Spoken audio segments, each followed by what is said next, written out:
नीचे जो वो सब्सक्राइब का बटन है ना, उसको हिट करो। होगा, लेकिन इतना तो तय है कि ये सारे मामले तुम्हारे हाथ में नहीं है। इसलिए इन सब का दोष तुम्हारा नहीं है, क्योंकि ये सब तुम्हारे हाथ में है ही नहीं। लेकिन एक चीज है जो हमेशा से तुम्हारे हाथ में थी, आज भी है और आगे भी रहेगी, वो है मेहनत। बेशक मेहनत सिर्फ और सिर्फ तुम्हारे हाथ में है। एक और मजे की बात बताऊं, दूसरों से ज्यादा मेहनत करना भी तुम्हारे हाथ में है। इसका मतलब आज जो बड़े पैसे वाले लोग हैं, या ज्यादा दिमाग वाले लोग हैं, या ज्यादा अच्छी किस्मत वाले लोग हैं, तुम उन सब से आगे जा सकते हो अगर तुम उन सब से ज्यादा मेहनत करते हो। कहने का मतलब सीधा सा है, मेहनत करना और दूसरों से ज्यादा मेहनत करना ये तुम्हारे हाथ में ही है, और यही तुम्हारी किस्मत बदलेगा। जब तुम कड़ी मेहनत के काफिले पर मुड़ोगे तो दूसरों की नजरों में तुम बड़े अजीब लगोगे, क्योंकि तुम उनकी तरह पार्टीज में शामिल नहीं होते। तुम उनकी तरह शाम को टपरी पर बैठकर दूसरों की चुगली नहीं करते। उनकी तरह फिल्म रिलीज होते ही देखने नहीं भागते। कॉलेज बंक करके उनके साथ बाहर नहीं भटकते। इन्हीं वजहों से तुम उन्हें अजीब लगोगे।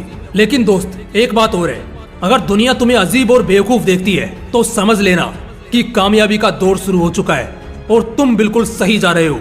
करने दो उन्हें दिन रात पार्टी, होने दो रिश्तेदारों में सगाई, करने दो उन्हें अपने बाप के पैसों पर ऐशो आराम। उनकी बड़ी बड़ी बातों को बस सुनते रहो, लेकिन तुम बस चुपचाप मेहनत करते रहो। कामयाबी और शोहरत अपना कर्ज मांगते हैं, और जब कर्ज अदा करने का समय आएगा ना, तब तुम्हें समझ आएगा कि तुम कामयाब इसलिए हुए क्योंकि जब वो होटलों में पार्टी करते थे तब तुम मेहनत करते थे। जब वो रात रात भर बाबू सोना, वेब सीरीज और फ्री फायर जैसे गेम्स में उलझे रहते थे तब तुम अपने सपनों के लिए जाग कर पड़ते थे। जब वो फिल्म देखने जाते थे तब तुम अपनी खुद की सक्सेस बायोपिक तैयार करने में लगे हुए थे। जब उन्हें आईफोन लेने की जिद थी, तुम में मेहनत करने का जुनून था, और बस इसी जुनून और संघर्ष की बारिश में तुमने उस शोहरत और कामयाबी को अपने नाम कर लिया, जिसे देखकर आज वो लोग जो कभी तुम्हें बेवकूफ और अजीब समझते थे, आज तुमसे टिप्स लेते हैं। जिंदगी का एक ही लॉजिक है, अगर दूसरों से ज्यादा कामयाब होना है तो दूसरों से ज्यादा मेहनत करनी होगी। तो बस इस बात को मन में ठान लो और दिल दिमाग से मान लो कि सफल होने के लिए तुम्हें कड़ी धूप में, गर्मी हो या ठंड के मौसम में, बरसात हो या पतझड़ की आफत में, तुम्हें तपना पड़ेगा, मेहनत करनी होगी और सबसे ज्यादा करनी होगी। आज अगर कोई अपनी फील्ड में सबसे टॉप पर है तो क्यों है? आज को यूपीएससी जैसे टॉप एग्जाम में फर्स्ट 100 रैंक में आ जाता है तो क्यों आ जाता है? आज अगर कोई मिलेनियर या बिलियनियर है तो क्यों है? हर कोई क्यों नहीं बन जाता? आज अगर कोई अपने शहर में, स्टेट में या कंट्री में सबसे अमीर है तो क्यों है?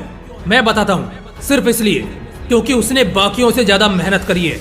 ब्रूस ली उस दौर में भी हर दिन लगभग 10,000 पंचेज की प्रैक्टिस करते थे, इतना जितना दूसरे मार्शल आर्टिस्ट एक हफ्ते में भी नहीं कर पाते थे। इसी मेहनत के कारण वो मार्शल आर्ट जगत के बेताज बादशाह बन गए। क्रिस्टियानो रोनाल्डो एक महान फुटबॉलर बनने से पहले फील्ड पर तब तक प्रैक्टिस किया करते थे जब तक स्टेडियम की लाइट्स को बुझा नहीं दिया जाता था। मोहम्मद अली हर रोज सुबह उठकर 10 किलोमीटर की दौड़ पर जाते थे। मशहूर बॉडी बिल्डर, रेसलर और हॉलीवुड के highest paid actor the rock दिन के लगभग 8 घंटे जिम में बिताया करते थे। तब जाकर आज 48 की उम्र में भी उनकी पर्सनैलिटी के लोग दीवाने बने बैठे हैं। वो हॉलीवुड में किसी भी फिल्म का पार्ट होने के लिए सबसे ज्यादा पैसे चार्ज करते हैं। दोस्तों, इन सबकी सफलता की कहानी मेहनत से लिखी हुई है, क्योंकि इन्होंने अपनी एक जिंदगी में जितनी मेहनत करी है उतनी एक एवरेज आदमी के लगभग 7 पीढ़ियों ने भी नहीं किया होगा। तभी तो आज जितनी शोहरत उनके पास है उतने में उनके अगले 7 पीढ़ियों को आंच तक नहीं आएगी। लोग अक्सर कहते हैं ना कि खाली हाथ आए थे और खाली हाथ जाएंगे। ये बिल्कुल गलत स्टेटमेंट है, और ये अक्सर वही लोग बोलते हैं जिन्हें अपनी औकात अच्छे से पता होती है कि उनसे जीवन में एक पत्ता भी नहीं हिलने वाला। तो बस खुद को तसल्ली देने और मेहनत करने वालों को डिमोटिवेट करने के लिए कहते हैं। हाँ, ये सच है कि खाली हाथ आए थे, मगर ये गलत है कि खाली हाथ जाएंगे। इतना कुछ कर जाओ, बना जाओ कि तुम्हारी पुश्ते भी तुम्हें याद रखें कि हाँ, तुमने उनके लिए कुछ किया है। कुछ ऐसा बना जाओ कि आने वाली पीढ़ी को भी कभी किसी चीज की तकलीफ ना हो, और ये सब तुमसे उन्हें मिलेगा। यानी तुम दानी कहलाओगे, तुम्हारे अच्छे कर्मों को लोग याद रखेंगे। इसलिए दोस्त, मेहनत करो, दूसरों से ज्यादा करो। किसी बात का अंदर कॉन्फिडेंस रखो या ना रखो, मगर इस बात को लेकर हमेशा कॉन्फिडेंट रहना कि तुम दूसरों से ज्यादा मेहनत जरूर कर सकते हो। और तुम इस चीज को मानना और ठानना कि शायद तुम किसी से टैलेंट में भले ही हार जाओ, मगर मेहनत करने में कभी नहीं हारोगे। और जो बंदा मेहनत करता है ना, किस्मत भी उसी का साथ देती है। किस्मत का क्या है, ये हमेशा एक जैसी नहीं रहती। आज साथ है तो कल खिलाफ, मगर मेहनत आज भी साथ है और कल भी साथ होगी। बस इसे कायम रखना और इस जिद पर अड़े रहना कि तुम्हारे पूरे इलाके में दूसरा कोई भी तुमसे ज्यादा मेहनती नहीं होना चाहिए। तो बस छोड़ दो अपनी मेहनत से।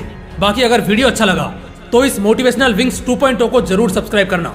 फिर मिलते हैं अगले वीडियो में एक नए मोटिवेशन के साथ। जय हिंद, वंदे मातरम।